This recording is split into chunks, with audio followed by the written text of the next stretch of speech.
नमस्कार, मैं हूं अंजलि इस्टवाल। हमारे इस खास कार्यक्रम में आपका स्वागत है।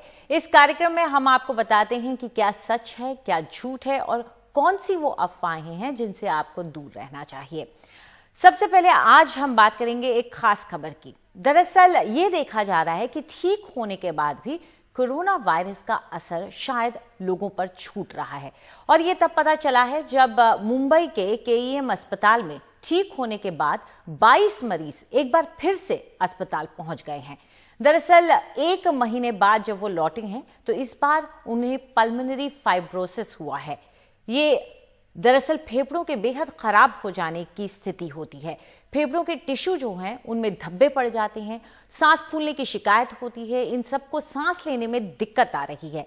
इन मरीजों को लंबे समय अब कहा जा रहा है कि ऑक्सीजन देनी पड़ेगी, ऑक्सीजन का सपोर्ट देना पड़ेगा और कुछ को शायद सारी जिंदगी के लिए इस ऑक्सीजन सपोर्ट की आवश्यकता हो।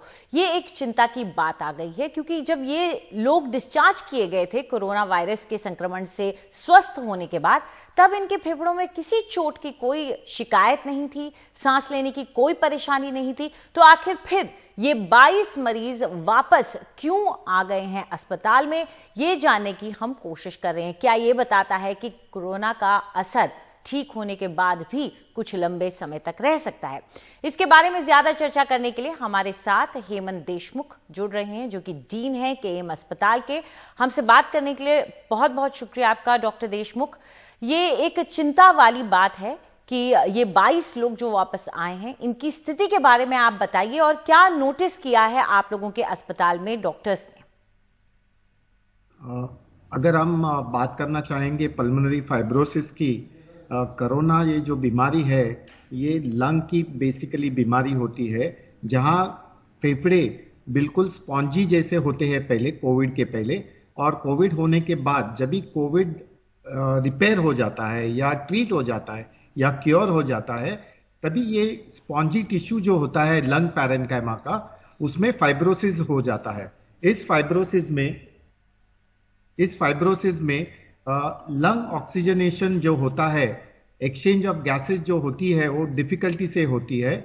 और ये एक्सचेंज ऑफ गैसेस यानी ऑक्सीजन की एक्सचेंज जहां लंग में होती है, वहां फाइब्रोसिस होने के कारण ऑक्सीजन की सैचुरेशन कम हो जाती है।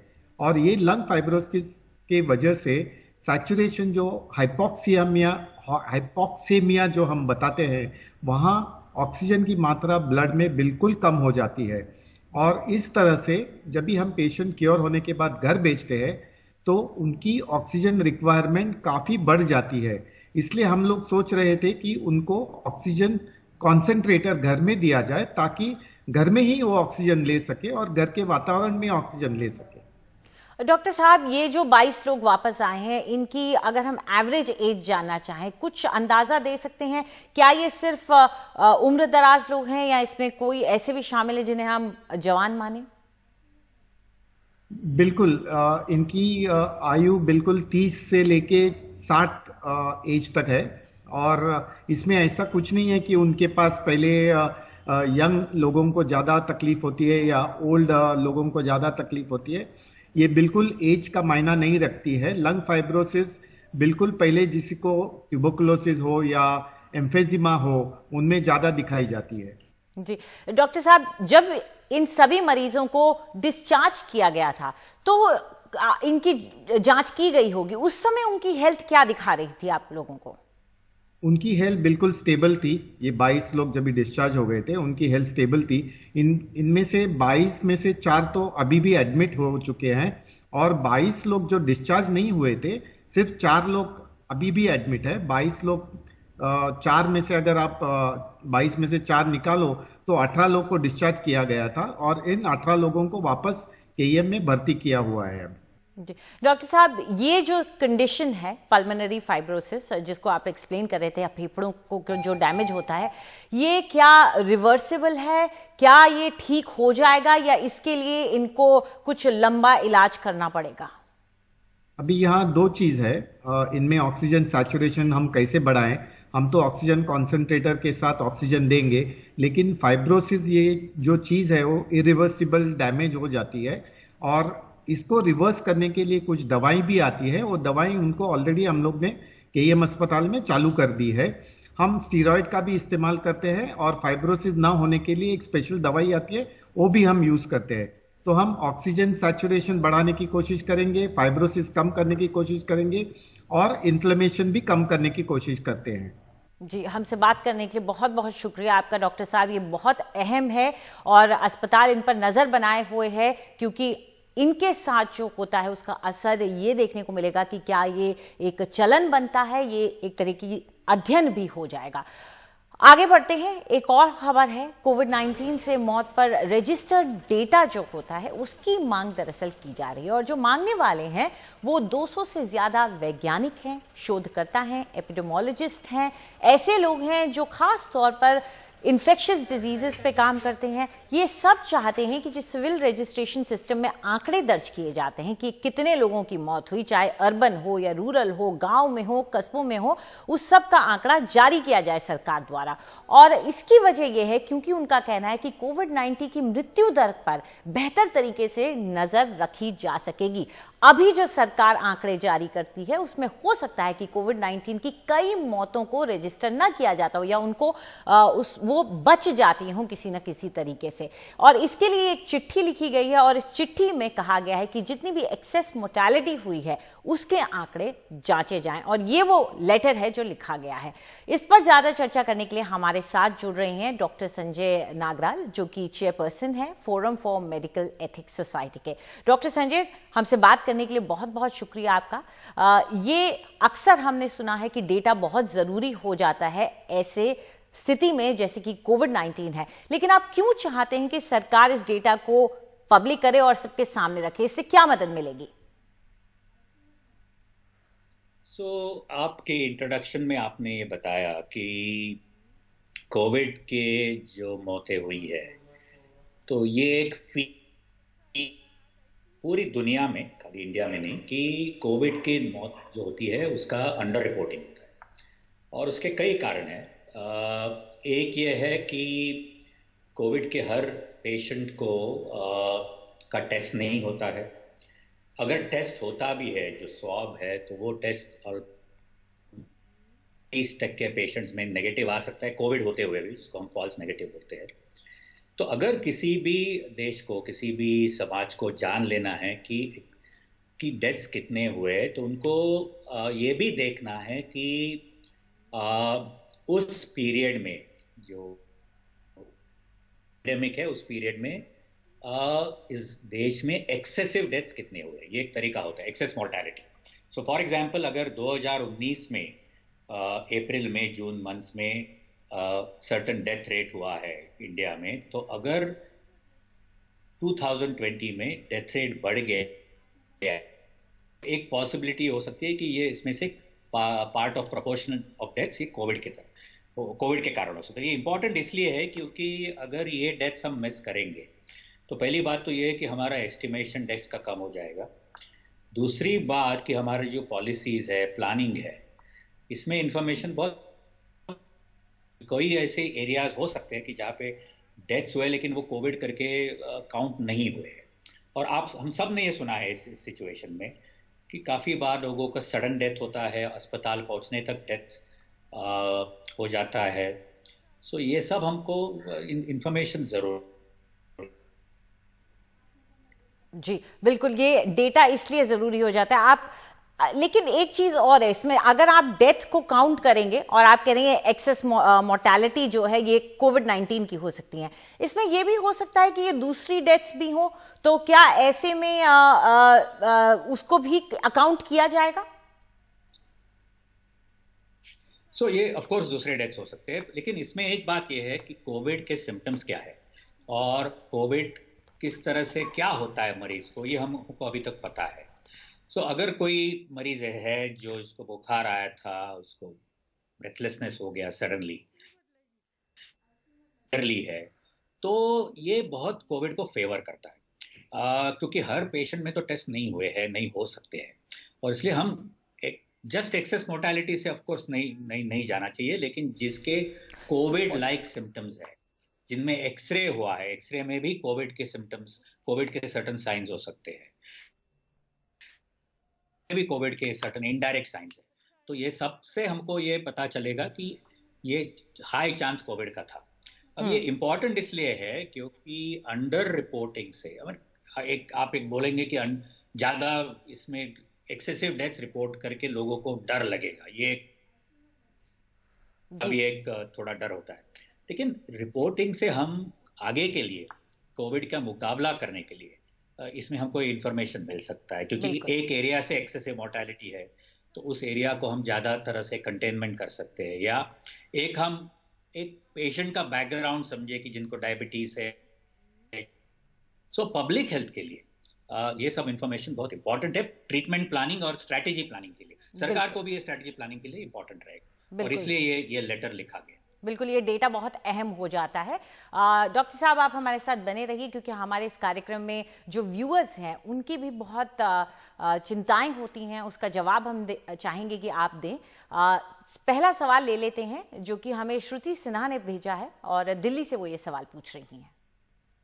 हेलो सर, मेरा नाम श्रुति है और मैं दिल्ली में रहती हूँ। मेरा आपसे ये सवाल है कि क्या कोरोना वायरस न्यूज़पेपर छूने से भी फैलता है? डॉक्टर तो पहली बात तो ये है कि कोविड का वायरस जो है वो जो हम बोलते हैं कोई भी ऑब्जेक्ट्स है उसके ऊपर बैठ सकता है, और थियोरेटिकली जिसको हम इन्फेक्शन में फोमाइड्स बोलते हैं, कोई भी आपका फोन है या कोई भी ऑब्जेक्ट है उस पे से वायरस ट्रांसमिट हो सकता है। लेकिन पहले 1-2 महीने में ये देखा गया कि ये वायरस ज़्यादा देर एक सरफेस पे नहीं रहता है, और न्यूज़पेपर्स के इसके ऊपर लोगों ने स्टडीज़ भी की, और ये देखा गया कि न्यूज़पेपर से फैलने के चांसेस बहुत कम है। और इसलिए न्यूज़पेपर्स डिलीवरी लोग,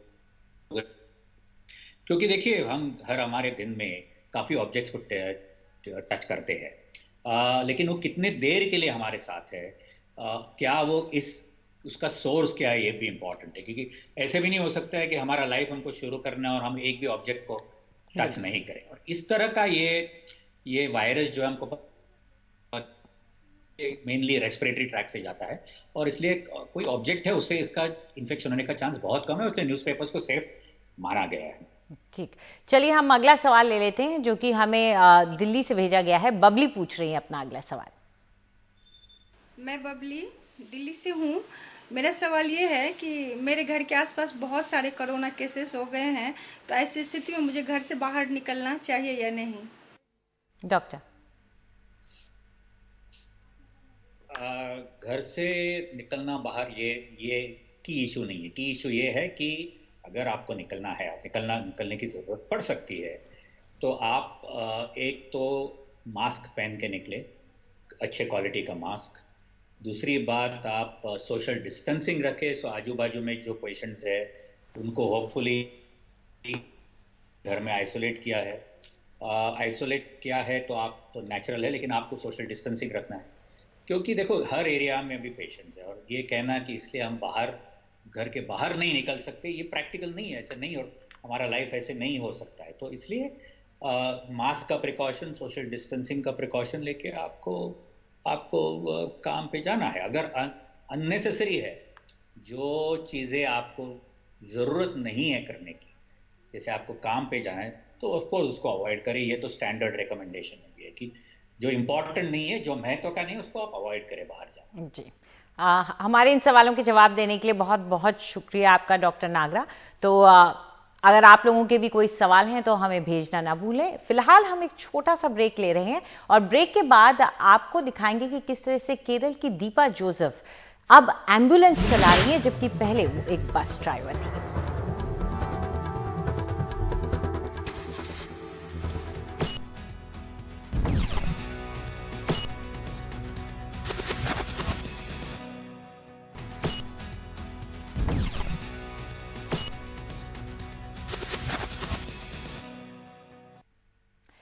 और अब एक कहानी दीपा जोसेफ की। दीपा इन दिनों एम्बुलेंस ड्राइवर के तौर पर काम कर रही हैं। वो एक कोरोना वॉरियर हैं और उनको हम सलाम कर रहे हैं। दीपा का कहना है कि वो पहले एक कॉलेज की बस चलाती थी, लेकिन कोरोना के समय ये स्कूल कॉलेज बंद हो गए हैं, इसलिए उनके पास ये काम नहीं था। ऐसे में उन्होंने परिवार का गुजारा करने के लिए एम्बुलेंस चलाना शुरू कर दिया। दीपा के परिवार वाले भी उनके काम में उनका समर्थन कर रहे हैं।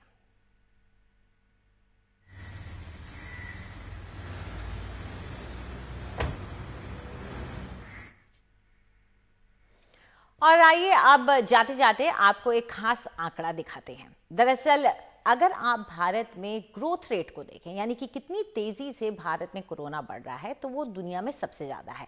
हम आपको दिखाते हैं कि जो देश सबसे आगे इस वक्त, जैसे कि अमेरिका, जिसमें सबसे ज्यादा मामले हैं, अगर आप वहां पर देखें 48,23,000 मामले हैं, लेकिन उसका ग्रोथ रेट, जैसा कि आप नीचे जो एक लाइन दिखाई दे रही है उसको भी देख लीजिए, ग्रोथ रेट सिर्फ 1.2% है। यानी कि जो बढ़ोतरी हो रही है वो हल्के दर से हो रही है। वहीं ब्राजील जो कि नंबर 2 पर है कुल मामलों के मामले में, यानी कि उसमें 28 लाख से ज्यादा मामले हैं, वहां पे भी ग्रोथ रेट 1.6% है। यानी कि बढ़ोतरी दर जो है वो कम है। लेकिन अब आप भारत को देखिए जो कि मामलों के नजरिए से नंबर 3 पर है। वहां जैसे कि आप जानते हैं कि 19 लाख के पार हमारे यहाँ आंकड़े हैं। वहां ग्रोथ रेट देखिए, ग्रोथ रेट हमारा 3.1% है। ये दुनिया का जो दर है 1.5%, उससे कहीं ज्यादा है, दुगना है। और यही आप अगर ब्राजील और अमेरिका से भी कंपेयर करें तो हम दुगने दर पर हमारे यहाँ नंबर बढ़ रहे हैं। यानी कि भारत में केसेस आने का आंकड़ा बहुत ज्यादा है दूसरे देशों के मुकाबले। अब आप नंबर 4 पे रूस को देखिए, कितना फर्क आ गया है। रूस में 0.6% के हिसाब से आंकड़े बढ़ रहे हैं और उसका नतीजा आप उस लाइन में देख सकते हैं कि वो लाइन जो है वो अब नीचे की तरफ जा रही है। दक्षिण अफ्रीका में भी लगातार मामले बढ़ रहे हैं और वहां पर जो आंकड़ा है वो 1.7% के हिसाब से बढ़ रहा है। फिर भी भारत के मुकाबले ये आधा है। इससे काफी असर पड़ जाता है कि जो कोरोना वायरस है वो फैलता तेजी से नहीं है। भारत का जो आंकड़ा है वो चौंकाने वाला है। तो फिलहाल हमारे इस कार्यक्रम में इतना ही। जाते जाते आपको बस यही याद दिलाना चाहेंगे कि लगातार अगर आप बाहर जाते हैं या ऑफिस जाते हैं तो मास्क पहनें, सोशल डिस्टेंसिंग बनाए रखें और हाथ धोएं या सैनिटाइजर का इस्तेमाल करें। फिलहाल हमारे इस कार्यक्रम में इतना ही। नमस्कार।